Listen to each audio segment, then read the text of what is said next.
नमस्कार आप सभी को मेरा YouTube चैनल में आपका स्वागत है।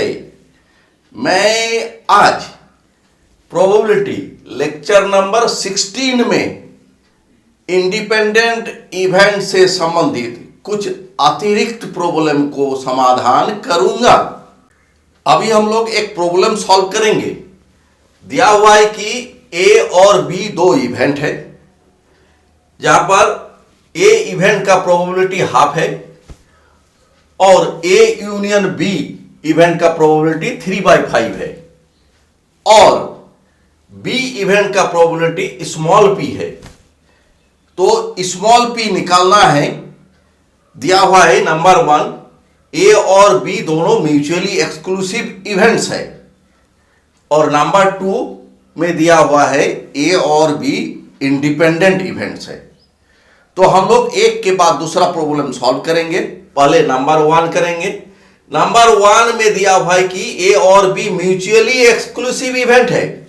तो म्यूचुअली एक्सक्लूसिव होने पर ए इंटरसेक्ट बी फाई होता है, नल सेट, एम्प्टी सेट, रिक्त समुच्चय। तो दोनों साइड प्रोबेबिलिटी लगा देते हैं। P A intersect B equal to P phi और प्रोबेबिलिटी फाई का 0 होता है। फाई मतलब एम्प्टी सेट, मतलब कोई एलिमेंट नहीं रहता है, तो इसका प्रोबेबिलिटी 0 होता है।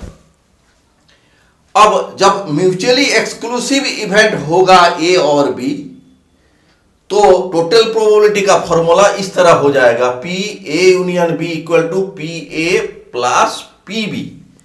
चूंकि पी ए इंटरसेक्ट बी 0 है, तो हम लोग इसका वैल्यू बैठाते हैं। पी ए यूनियन बी 3/5 है, पी ए हाफ है और पी बी स्मॉल पी है। तो स्मॉल पी हो जाएगा 3/5 माइनस हाफ। हम लोग एलसीएम 10 ले लेंगे, यहां 6 हो जाएगा, यहां 5 हो जाएगा, तो 1/10 हो गया ये प्रोबेबिलिटी। अब हम लोग नंबर 2 को सॉल्व करेंगे। नंबर 2 में दिया हुआ है कि ए और बी इंडिपेंडेंट इवेंट्स है। तो इंडिपेंडेंट इवेंट्स होने पर P A intersect B equal to P A multiply P B होता है। तो अभी टोटल प्रोबेबिलिटी का फॉर्मूला क्या हो जाएगा, P A union B equal to P A plus P B minus P A intersect B.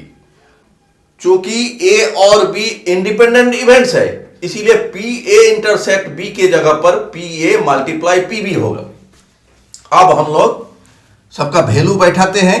P A union B 3/5 है, P ए half है, पी बी स्मॉल पी है, माइनस पी ए half है और P B small P है। तो इधर 3/5 half को इधर लाते हैं तो माइनस हाफ, उधर पी माइनस हाफ पी मतलब हाफ पी हो गया। इधर तो हम लोग को कैलकुलेशन करके 1/10 आया था, ये लिख दिया। ये half P implies that P equal to 2/10 मतलब 1/5। ये प्रोबेबिलिटी निकल गया। अभी हम लोग नेक्स्ट प्रॉब्लम सॉल्व करेंगे। प्रॉब्लम में दिया हुआ है कि एक डाई यानी पासा को 3 बार टॉस किया गया, तो प्रोबेबिलिटी निकालना होगा कि कम से कम एक बार ऑड नंबर मिलना है, इसका प्रोबेबिलिटी निकालना है। तो हम लोग जानते हैं कि कोई डाई को अगर या पासा को अगर हम लोग उछालते हैं तो 1 2 3 4 5 6 में से कोई आता है। इसमें ऑड नंबर 1 3 और 5। पासा को 3 बार उछाला गया, तो हम लोग मान लेते हैं कि ये एक इवेंट है जो कि बताता है कि पहला टॉस में ऑड नंबर आना है। बी एक दूसरा इवेंट है जो कि बताता है कि पासा को उछालने पर दूसरी बार में ऑड नंबर आएगी, और सी एक तीसरा इवेंट है जो कि बताता है कि पासा को उछालने पर तीसरी बार में ऑड नंबर आना है। चूंकि ऑड नंबर 1, 3, 5 है, आधा आधी है, इसीलिए प्रोबेबिलिटी ऑफ ए हाफ होगा, प्रोबेबिलिटी ऑफ बी हाफ और probability of C half. Probability A complement 1 minus P A होता है, और यहां पर 1 माइनस पी ए मतलब हाफ।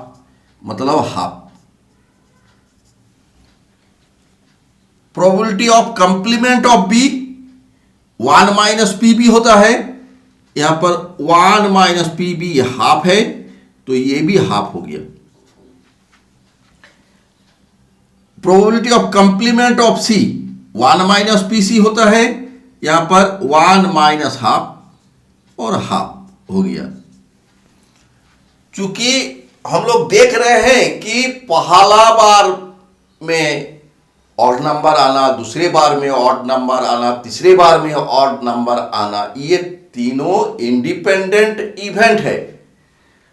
तो इंडिपेंडेंट इवेंट्स होने पर हम लोग के पास फॉर्मूला है कि प्रोबेबिलिटी कम से कम ए या बी या सी का घटना है।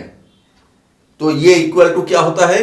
P A union B union सी।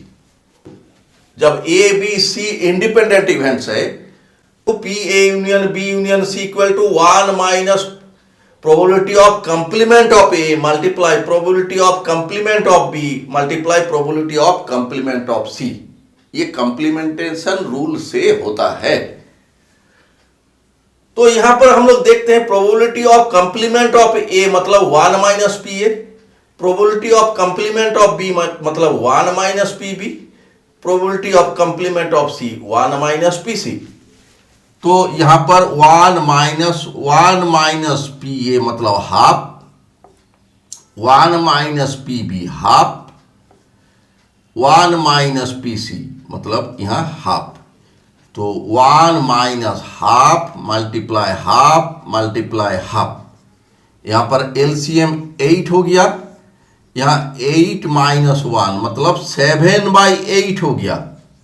तो 3 बार उछालने पर कम से कम एक बार ऑड नंबर आने का प्रोबेबिलिटी 7/8 है।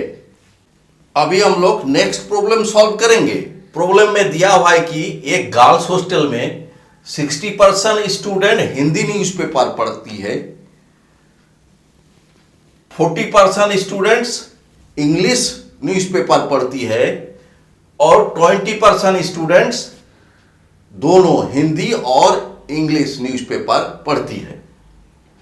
एक स्टूडेंट को सिलेक्ट किया गया, तो हम लोग को निकालना है कुछ प्रोबेबिलिटी। नंबर 1 में है कि वो लड़की न तो हिंदी न्यूज़पेपर पढ़ती है न तो इंग्लिश न्यूज़पेपर पढ़ती है। नंबर 2,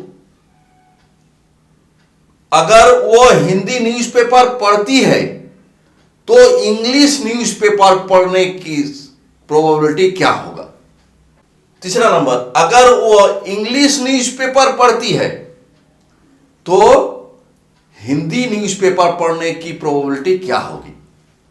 तो हम लोग इसको समाधान करेंगे।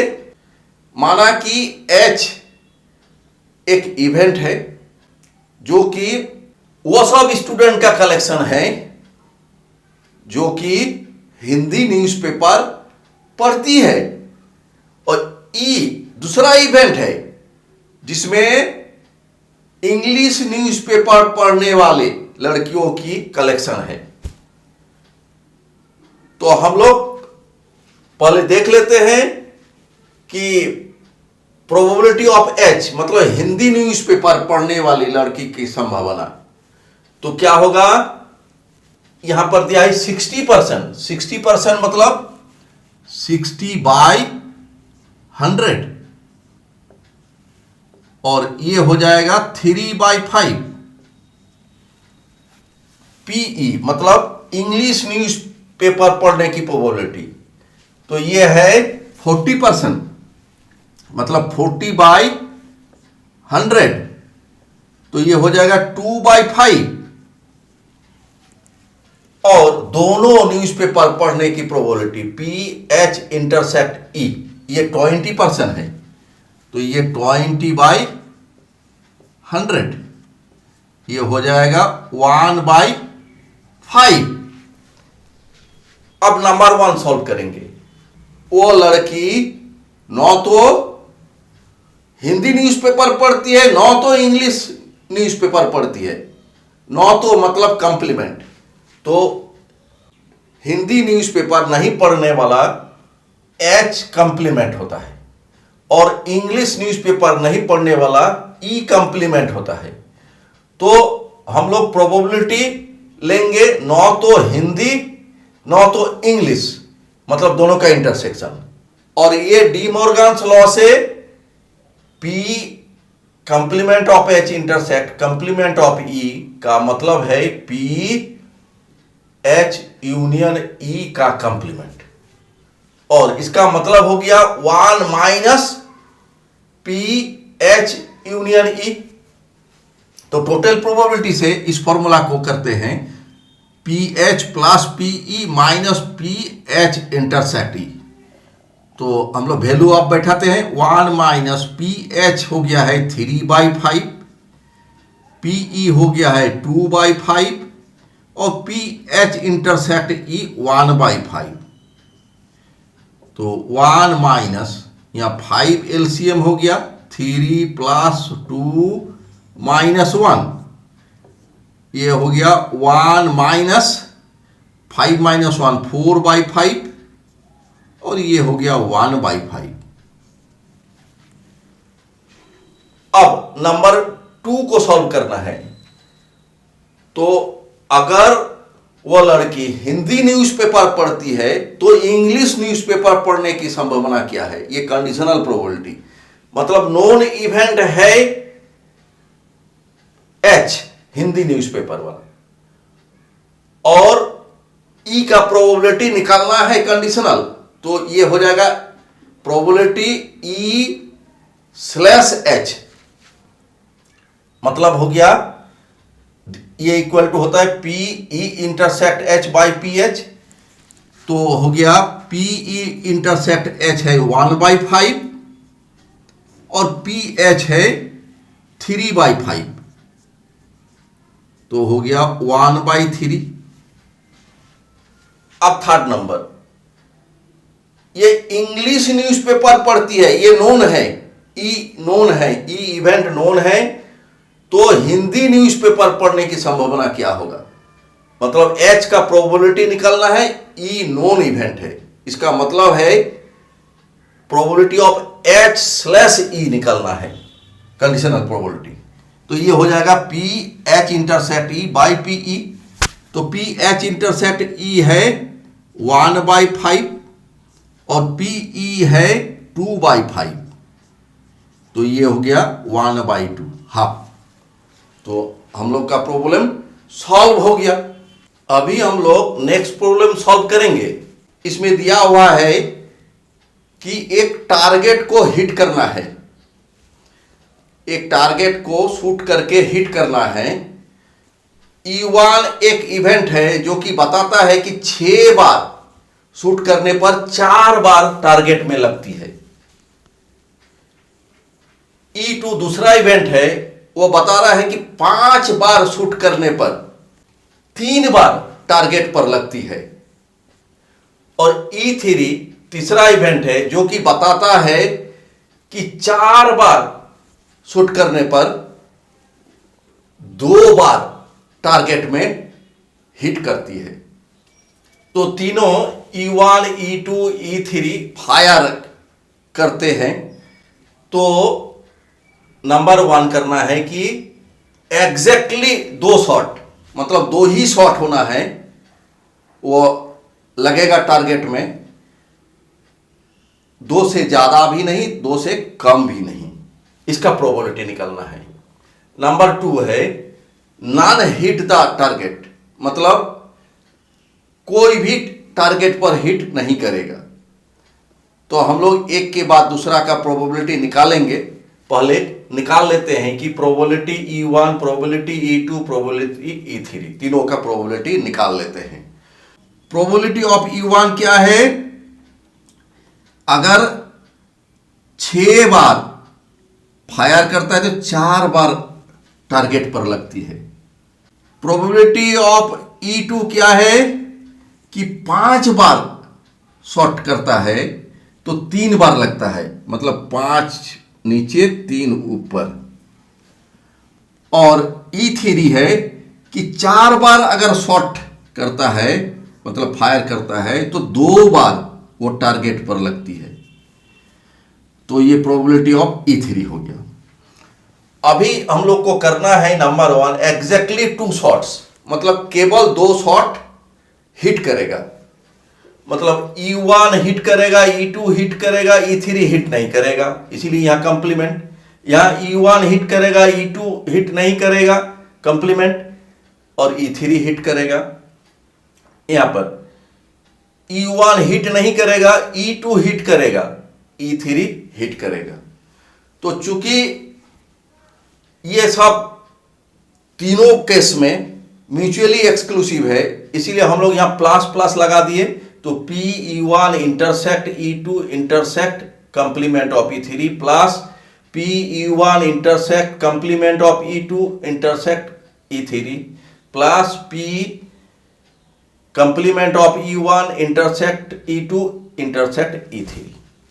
चूंकि पहला वाला जो फायर कर रहा है और दूसरा वाला फायर कर रहा है, तो दोनों इंडिपेंडेंट है। E1 E2 इंडिपेंडेंट इवेंट्स है, E1 E3 इंडिपेंडेंट इवेंट्स है, मतलब तीनों इंडिपेंडेंट इवेंट्स है। इसीलिए इंटरसेक्शन रहेगा तो ये अलग अलग प्रोबेबिलिटी का मल्टीप्लाई हो जाएगा। यहां पर PE1 intersect E2 intersect complement of E3, मतलब है PE1 multiply PE2 multiply P complement of E3। इसी तरह बाकी सब में भी होगा। अब हम लोग यहां पर देखते हैं P कंप्लीमेंट ऑफ E3, मतलब 1 माइनस PE3 यहां पर, इसके बदले। उसी तरह यहां पर P कंप्लीमेंट ऑफ E2, मतलब 1 माइनस PE2 यहां पर है P कंप्लीमेंट ऑफ E1 का मतलब है 1 माइनस PE1। तो हम लोग अभी वैल्यू देंगे। वैल्यू क्या है? PE1 है 4/6, PE2 है 3/5 और 1 माइनस PE3, E3 है 2/4 प्लस यहां PE1 है 4/6, यहां पर है 1 माइनस PE2, मतलब 1 माइनस PE2 है 3/5 और PE3 है 2/4 प्लस यहां पर 1 माइनस PE1, मतलब 1 माइनस 4/6, PE2 है 3/5 और PE3 है 2/4। तो हम लोग इसको करते हैं, एलसीएम हो जाएगा 6 मल्टीप्लाई 5 मल्टीप्लाई 4। ऊपर में सबको लिखेंगे, इधर 4 multiply 3 multiply 2 plus 4 multiply 2 multiply 2 plus यहां पर 2 मल्टीप्लाई 3 मल्टीप्लाई 2, और कैलकुलेशन अगर करेंगे तो हम लोग को मिलेगा ये 13/30। अब नंबर 2 को सॉल्व करेंगे। नॉन हिट द टारगेट, मतलब यूनियन करेंगे और कंप्लीमेंट कर देंगे, मतलब नॉन हो जाएगा। तो प्रोबेबिलिटी हो जाएगा E1 union E2 union E3 का कंप्लीमेंट। तो ये कंप्लीमेंट को हटाने के लिए 1 minus PE1 union E2 union E3 कर लेंगे।